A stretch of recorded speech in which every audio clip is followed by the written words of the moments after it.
Évangile de Jésus-Christ selon saint Jean. En ce temps-là, Jésus avait donné un enseignement dans la synagogue de Capharnaüm.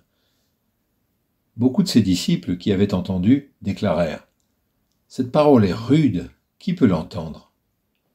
Jésus savait en lui-même que ses disciples récriminaient à son sujet. Il leur dit : « Cela vous scandalise ? Et quand vous verrez le Fils de l'homme monter là où il était auparavant ? C'est l'Esprit qui fait vivre, la chair n'est capable de rien. Les paroles que je vous ai dites sont esprit, et elles sont vie. Mais il y en a parmi vous qui ne croient pas. » Jésus savait en effet depuis le commencement quels étaient ceux qui ne croyaient pas, et qui était celui qui les livrerait.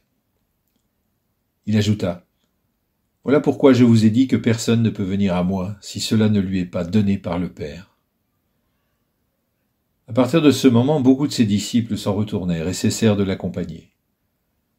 Alors Jésus dit aux 12 : « Voulez-vous partir, vous aussi ?» Simon-Pierre lui répondit : « Seigneur, à qui irions-nous ? Tu as les paroles de la vie éternelle. Quant à nous, nous croyons et nous savons que tu es le Saint de Dieu. »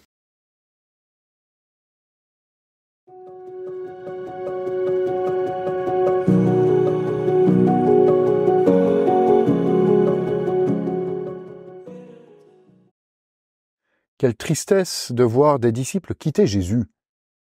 Une agence de communication et de publicité de l'époque aurait été atterrée par la manière de faire de Jésus d'ailleurs.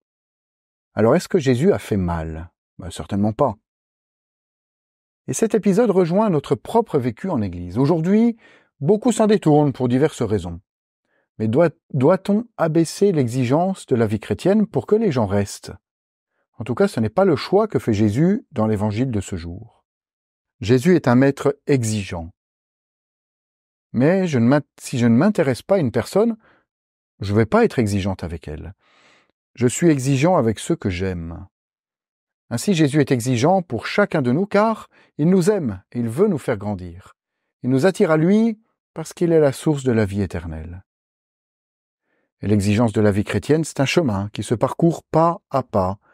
Dieu me donne tous les moyens d'avancer par sa parole, les sacrements, la vie fraternelle.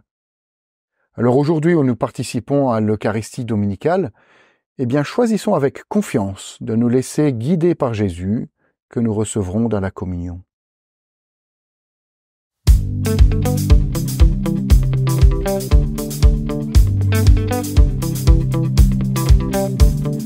Que ta parole éclaire mes pas, je te suivrai Seigneur, car tu es le chemin, fais-moi connaître tes volontés.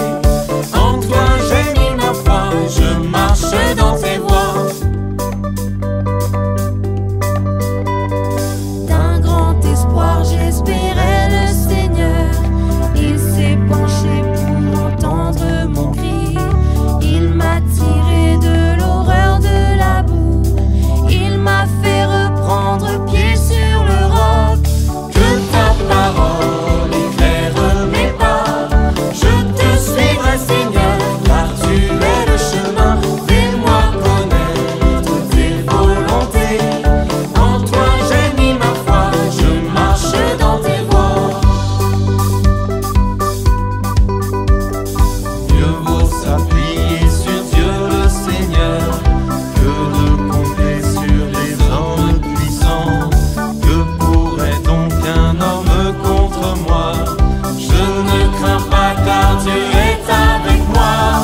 Que ta parole éclaire mes pas, je te suivrai Seigneur, car tu es le chemin, fais-moi connaître tes volontés. En toi j'ai mis ma foi, je marche dans tes voies.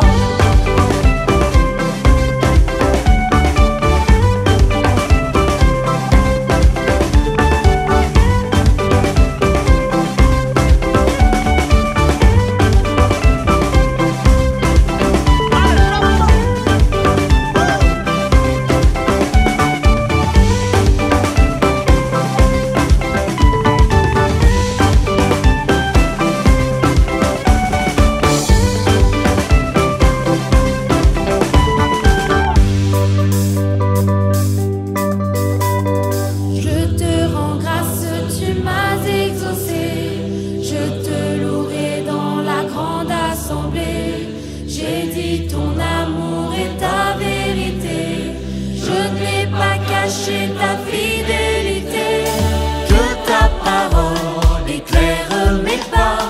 Je te suivrai, Seigneur, car tu es le chemin. Fais-moi connaître tes volontés. En toi j'ai mis ma foi, je marche dans tes voies. Que ta parole éclaire mes pas. Je te suivrai, Seigneur, car tu es le chemin. Fais-moi connaître tes volontés.